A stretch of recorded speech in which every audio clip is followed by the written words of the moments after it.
Yetta, did you know that I'm an international man of mystery? No, you're local, and I know all about you. Moving forward with the Dekker Team. Moving forward together with the Dekker Team. We're excited that we've created for you free access to over 587 Life's Inside Track episodes where we share insider tips, how to make house home, how to grow your wealth, and how to just get the most out of the house that you're living in. And the great news is you can get access to them from home, from the office, or on the go. And if you want to get them all the time, let us know and we will make sure we send you out the newest episode on an ongoing weekly basis. And, you know, this time we're going to explore the whole international, local, or further away, but still in the same country type of real estate. We're going to explore what do we do and what might be available to you. Well, we do all three.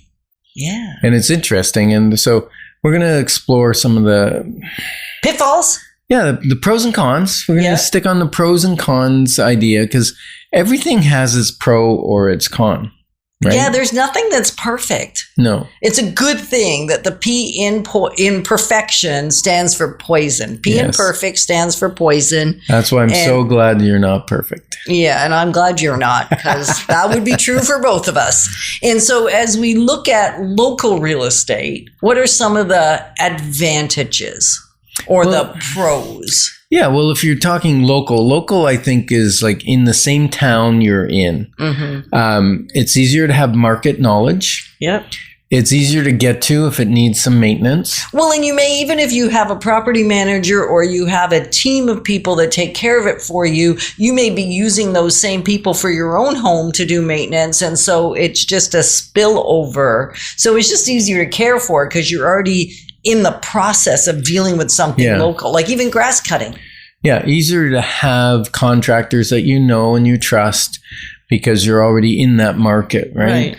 And it's also easier to keep an eye on it. You know, you can drive by it every once in a while, make sure there isn't craziness going on, right? Yeah. Make sure that the gutters aren't hanging down off the eaves or the roof hasn't blown off a shingle or whatever, right? It's just easy to monitor. Right. And one of the cons, one of the not so good things is that if it's too close, there may be a request to do things that you wouldn't otherwise be requested to do. I mean, we've had some real close, and it's like, would you come change my light bulb? It's like, seriously?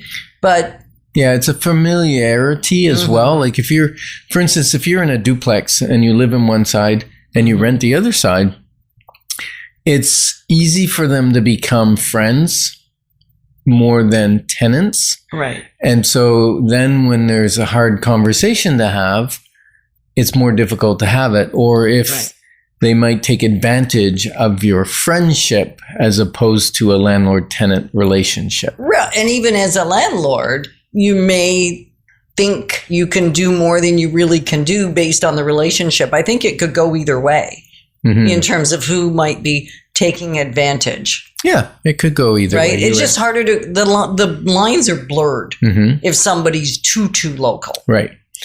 And the other con is sometimes in your local market, the revenue stream is not high enough for the cost of the property. So you're going to be out of pocket each month. And that's not necessarily a bad thing because I do have investors that buy a property where they have to pay each month some money into it, but we can show you how the numbers work and how it actually makes sense to still do it. Right, because you're investing into the overarching value and a mortgage is being paid down. Yeah, you're investing monthly. So if the mortgage is going down, say, $1,400 a month and you're short $300 or $400, what happens is you're putting in $400, but the mortgage is going down $1,400. So you're still plus $1,000. Right. And so I like to think of it as like if you were making monthly payments to your RSP, for instance, would you do $400? Could you do $400 a month? And if you can, then it might be better to spend that $400 a month and buy a piece of property and because of the leverage. And we're not getting into all that good stuff today. But there is other episodes that break all that down. Absolutely. So if we touch on something, you're saying you didn't give me enough, Ken and Yetta, you keep doing that. Know that with the over 600 episodes we've done, you can go find it. Yeah. Yeah, it's there. And then the next one would be, you're out of town. You're still maybe in the same province, same country. Sometimes it's a different province, but same country. The pros with that is same exchange rate, same laws typically. Same currency is what you same mean. currency, yeah. Same laws, same or similar laws. Unless you go into like Quebec, then you got a different laws. But if you stay, say, in Ontario, then the Tenant Act is the same no matter where you are. The currency is the same. But you can go into a town where maybe rents are high and prices are low and make positive cash flow by investing in a town that's outside of your geographic area. Then you have the cons of now you got a property, you need a property manager. It's not local. It's not easy to keep track of. And you also have the challenge that although it may cash flow well, it may not increase in value at the same rate. Right. So appreciation of the actual asset may be slower than in your actual market if you bought it where you lived. Yeah, and that's part of the strategy that we do when we do a strategy consultation on investing is, what are your goals? Is it cash flow? Is it to supplement your income? Or do you have lots of income and you want to build future value and growth and have tax advantages? Well, then a negative cash flow property in the city you're in may be the right answer for you. And so we look at all of that and determine, do you want a very much newer property that has very little maintenance, or are you willing to get a lower cost property with more cash flow that you have to do maintenance or upgrades on that will ultimately increase the value of it? And maybe you can increase the rent by changing out a tenant because you're renovating. So you buy a property that's got a lot of delayed maintenance and you upgrade it, then you bring in a better tenant, and now you've got a higher value property, built value. And higher rent. Or do you go international? Do you go far away? So some of the pros there, at least for us when we did it, was because we wanted that place for ourselves. Yeah. And so we wanted to go there part-time, but we don't want to go there full-time or even very part-time. So then moving into a rental situation where we bought internationally gave us access to stay in our own home when we're not at our regular home.